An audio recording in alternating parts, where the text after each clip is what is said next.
Hola, soy Heraldo Blasco, ingeniero agrónomo de la Universidad de Buenos Aires, miembro de la FCSI, Food Service Consultant Society International, titular de la consultora de Fresh ID, especializada en Food and Retail, y colaborador de IMS en los proyectos de alimentos y productos frescos, con experiencia de más de 25 años en proyectos de 14 países en 4 continentes.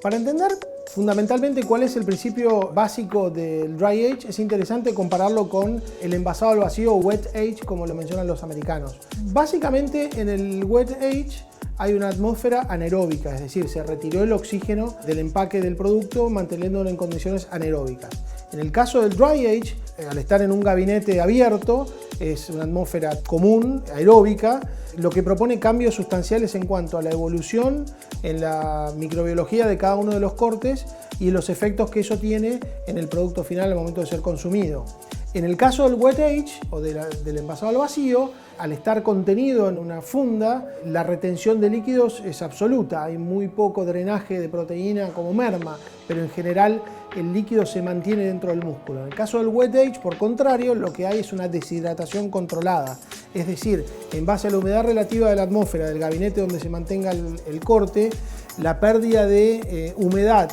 ya sea por agua libre músculo o por evaporación superficial o por distintos motivos, va a ir mermando el contenido de humedad relativa del músculo, lo que provoca un producto de mucho menor contenido de agua final.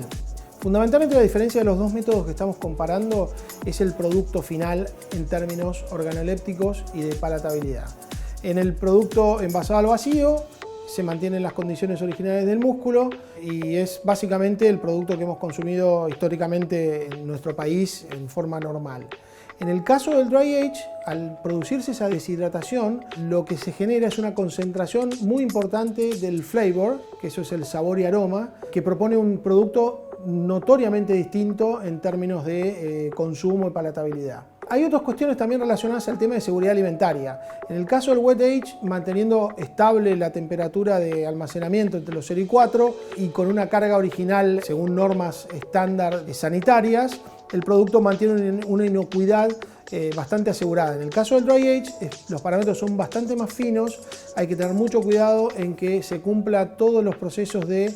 maduración en los estándares de humedad, temperatura y velocidad de viento para que garantice un producto inocuo al fin del ciclo. Otra de las diferencias fundamentales entre el sistema de envasado al vacío y el sistema de Dry Age tiene que ver con lo que llaman eficiencias relativas. Es decir, en el caso de envasado al vacío, la pérdida por exudación, que es lo que puede quedar en la bolsa del producto luego de abierta, es bastante baja y está muy controlada en términos generales y los parámetros de almacenamiento son los correctos. En el caso del Dry Age, por contrario, tenemos una pérdida por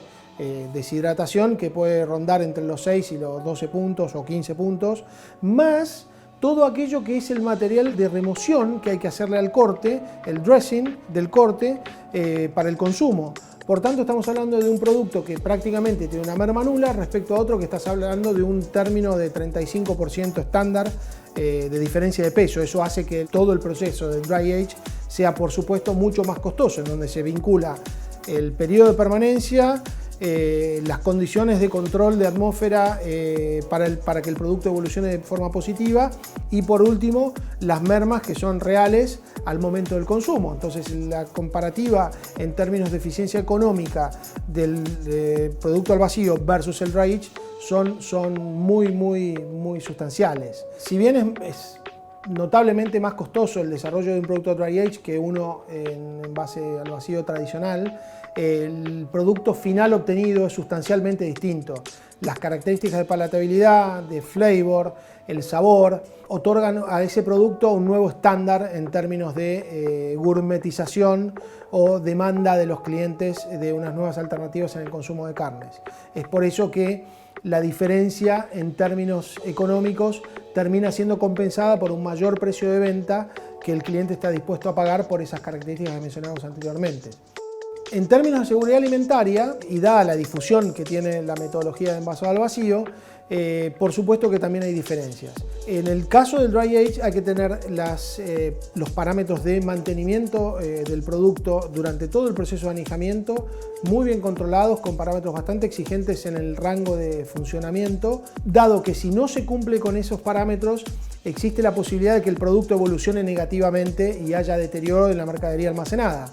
En el caso del wet age, con un parámetro de temperatura simplemente garantizando eso y una carga microbiana original del producto en términos estándar, no hay mayores inconvenientes. Esa diferencia también hace que la difusión del dry age sea algo todavía muy artesanal y con alto requerimiento de capacitación en la mano de obra de que lo ejecuta, porque un desvío puede provocar una pérdida considerable en el valor de la mercadería.